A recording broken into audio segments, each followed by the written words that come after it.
Let me tell you something that might sting a little. But I promise, if you hear me out, this could be the wake-up call that changes everything. George Washington Carver once said, 99% of the failures come from people who have the habit of making excuses. 99%. Think about that for a second. And here's another one that hits even harder. Benjamin Franklin said, "He that is good for making excuses is seldom good for anything else."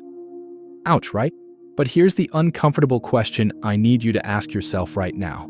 How many excuses did you make this week? Yesterday? Today? Because here's the truth nobody wants to hear. Your excuses aren't protecting you. They're destroying you. And today, we're going to talk about how. Look, I get it. We've all been there. I don't have time. I'm too tired. I'll start on Monday. I'm just not smart enough for that. Sound familiar? Here's what makes excuses so dangerous. They sound reasonable. They sound logical. And that's exactly why they're so deadly. Because when an excuse sounds good enough, you actually believe it. And when you believe it, you stop trying. But let me ask you something. Have your excuses ever gotten you closer to your goals? Has "I don't have time" ever magically given you more time? Has "I'm not ready yet" ever made you feel more ready? The answer is no. Because excuses don't solve problems. They create bigger ones. And the worst part? Most people don't even realize they're making excuses. They genuinely believe they're giving valid reasons. So today, we're going to expose the difference, and I'm going to show you how to break free from this trap. The psychology behind your excuses. Let's talk about what's actually happening in your brain when you make an excuse. There's something called cognitive dissonance. Fancy term, simple concept. It's basically the mental discomfort you feel when your actions don't match your beliefs about yourself. Let's say you believe you're someone who's ambitious and driven, but you've been scrolling social media for 2 hours instead of working on your business. Your brain feels uncomfortable with that contradiction. So what does it do? It creates an excuse. I'm just taking a mental health break. I need to recharge first. I'll be more productive tomorrow. See how that works? Your brain just protected your ego. You get to keep believing you're ambitious without actually doing the work. And here's where it gets worse.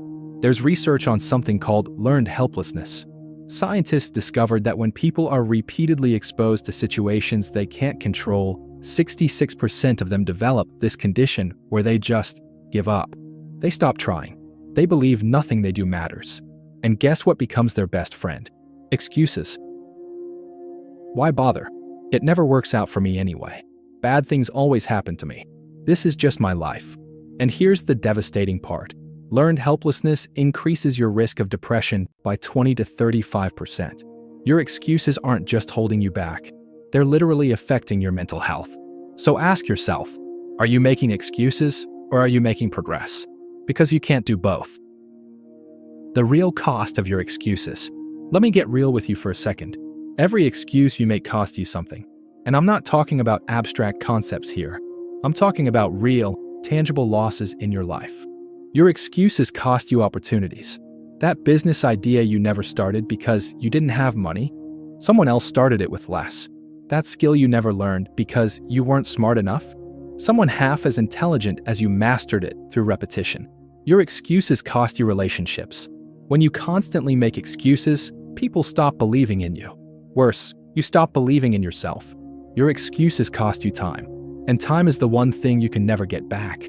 Here's a statistic that should terrify you. Studies show that only 10% of people who habitually make excuses ever break free from that pattern. 10%. That means 90% of people stay stuck exactly where they are, making the same excuses year after year, wondering why their life never changes. Your excuses will destroy you and take everything that you ever wanted from you, if you let them. But here's what I want you to understand. Your excuses are lies you tell yourself to avoid discomfort. Think about it.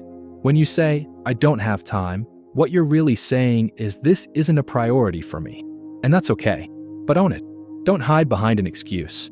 When you say, "I'm too old," you're really saying, "I'm afraid of failing at my age."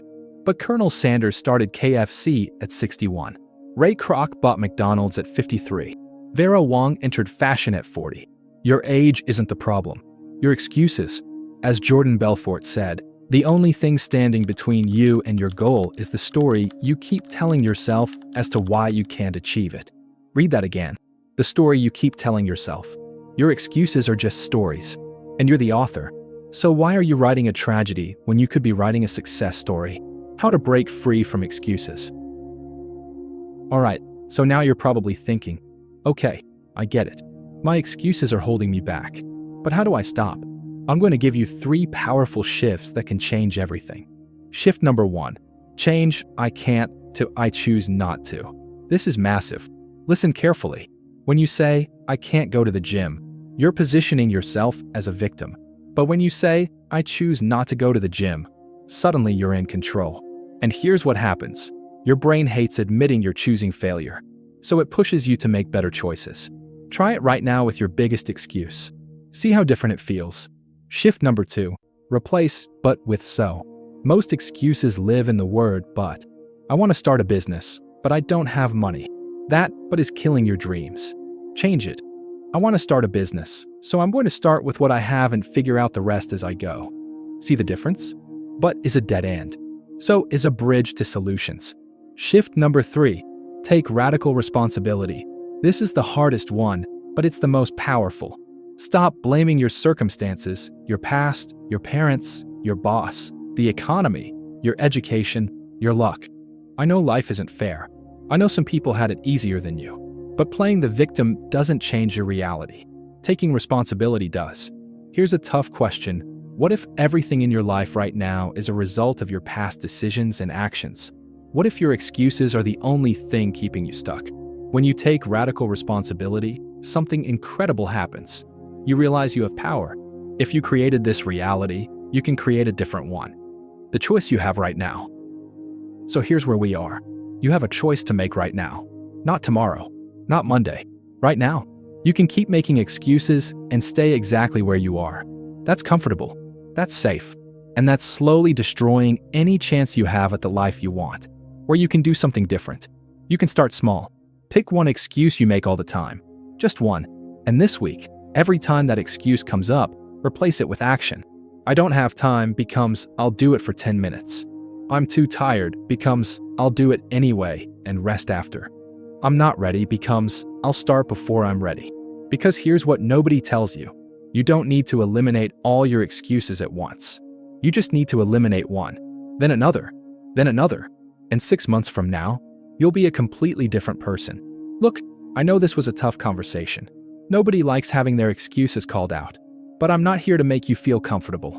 I'm here to help you grow. And growth requires honesty. Brutal, uncomfortable honesty. Your excuses are not your friends. They're not protecting you. They're prison bars you've built around yourself. And the crazy part? You're holding the key. Florence Nightingale once said, I attribute my success to this. I never gave or took any excuse. Read that again. Never gave or took any excuse. That's the standard. That's what success looks like. So what's it going to be? Are you going to keep building a house of failure with excuses as your nails? Or are you ready to tear that house down and build something incredible? Here's your challenge. In the comments below, I want you to write down your number 1 excuse. The big one you always use. Get it out in the open. Expose it. And then, right after it, write what you're going to do instead this week. Make it public. Make it real. If this video hit you where it needed to, smash that like button. And subscribe because we're going deep on mindset and self-improvement every single week. Remember this. Excuses explain why you didn't. Results explain why you did. Stop explaining. Start doing. I'll see you in the next one.